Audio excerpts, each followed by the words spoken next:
नमस्कार, news take के Y factor में आपका स्वागत है। मैं हूं योगेश मिश्र। चुनाव के समय में अजीब गरीब किस्से सामने आ रहे हैं। बिहार में एक किस्सा बहुत प्रचलित है कि रोम में पोप और मधुपुरा में गोप, यानी रोम में पोप का राज चलेगा और मधुपुरा में गोप का राज चलेगा।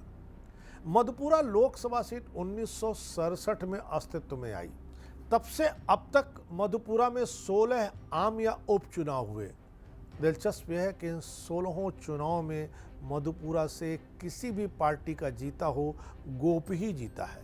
रोम में पोप और मधुपुरा में गोप की कहावत 30 साल पहले लालू प्रसाद यादव ने कही थी और वो आज तक सच होती चली आ रही है। इसका सिलसिला शुरू किया था बीपी मंडल ने, जो मुरहो एस्टेट के वंशज थे। हालांकि वो 1968 में 1 महीने के लिए ही बिहार की मुख्यमंत्री की कुर्सी पर बैठे। बीपी मंडल के बारे में बहुत कम लोग ये जानते हैं कि वो बिहार के मुख्यमंत्री थे। उनकी ख्याति मंडल आयोग के अध्यक्ष के रूप में ज्यादा है। उन्होंने ही सरकारी नौकरियों में सामाजिक और आर्थिक रूप से पिछड़े यानी ओबीसी क्लास को रिजर्वेशन का अधिकार दिया था।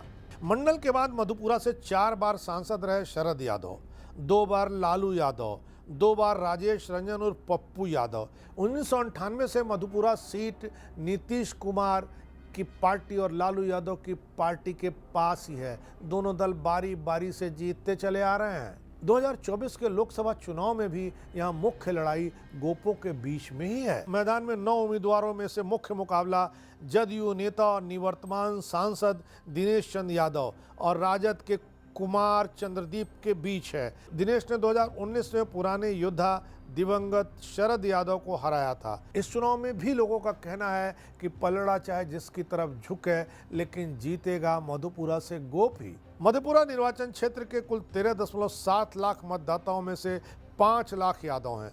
सो लोग कहते हैं कि जो भी पार्टी जीतेगी वह यादवों की जीत होगी। इस क्षेत्र में इलेक्ट्रिक लोकोमोटिव फैक्ट्री, विश्वविद्यालय और इंजीनियरिंग कॉलेज का श्रेय लोग लालू को देते हैं, लेकिन प्रधानमंत्री किसान सम्मान निधि, मुफ्त एलपीजी कनेक्शन यानी उज्ज्वला योजना और सब्सिडी वाले गैस सिलेंडर से भी लोग खासे खुश हैं। इस संसदीय सीट में मधुपुरा जिले की आलमगंज, बिहारीगंज, मधेपुरा विधानसभाएं और सहरसा जिले की सोनबरसा, सहरसा, महिषी विधानसभाएं आती हैं। 2 जिलों के 3-3 विधानसभा क्षेत्रों के साथ ही मधुपुरा कोसी के समतल मैदान पर बसा हुआ है, जो यहाँ के लोगों को हर साल आने वाली बाढ़ के प्रति संवेदनशील बनाता है। मधुपुरा मुख्य रूप से कृषि प्रधान क्षेत्र है, जहाँ ग्रामीण गाय, भैंस और बकरी भी पालते हैं। मछली प्रचुर मात्रा में उपलब्ध है। यहाँ की सबसे बड़ी समस्या यह है कि यहाँ के युवा ज़्यादातर बाहर चले गए हैं, क्योंकि यहाँ रोजगार का कोई अवसर उपलब्ध नहीं है।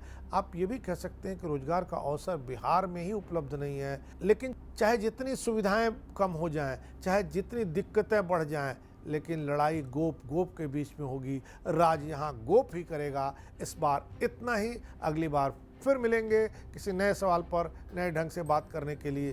तब तक के लिए नमस्कार।